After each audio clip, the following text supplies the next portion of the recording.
అనంత ఆనిముత్యం basketball క్రీడాకారుడు ద్వారకానాథ్ రెడ్డికి అనంతలో అభిమానులు గజమాలతో స్వాగతం పలికారు. ఇక శ్రీలంకలో జరిగిన భారత్ శ్రీలంక బాస్కెట్బాల్ పోటీలో భారత్ తరపున ఆడి అఖండ విజయాన్ని సాధించాడు. ఇవాళ ద్వారకానాథ్ రెడ్డి అనంతపురం రానున్న సందర్భంగా క్రీడా అభిమానులు పెద్ద సంఖ్యలో హాజరై ఆయనకు ఘన స్వాగతం పలికారు. నేను ఈ స్టేజ్కి రావడం కారణం మా coaches Chaudhary sir, Habibullah sir, Jagan sir. First Narendra అన్న నాకు స్టార్ట్ చేసిన కోచింగ్, తర్వాత జగన్ సార్ దగ్గరికి వెళ్ళి కోచింగ్ బాగా తీసుకొని తర్వాత వంశీ అన్న వచ్చాడు, కోచింగ్ ఇచ్చాడు. ఇదంతా బాగా వాళ్ళ వల్లే నాకు సపోర్ట్ ఇచ్చి బాగా ప్రాక్టీస్ చేయించారు.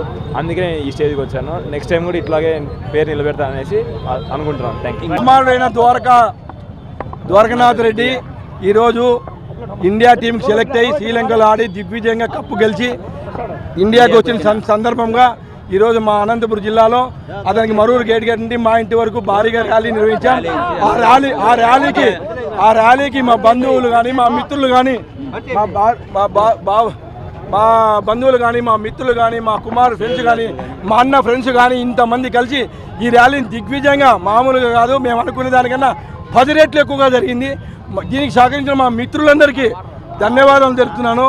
ఇదే విధంగా వీడు ఆట ఆడడానికి సహకరించిన కోచులు జగనన్న, నరేంద్ర అన్న, వంశీ, నరేంద్ర అన్న వీళ్ళందరికీ కూడా ధన్యవాదాలు తెలుపుతూ ఇదే విధంగా వీడు ఇంకా అభివృద్ధి చెందాలని కోరుకుంటూ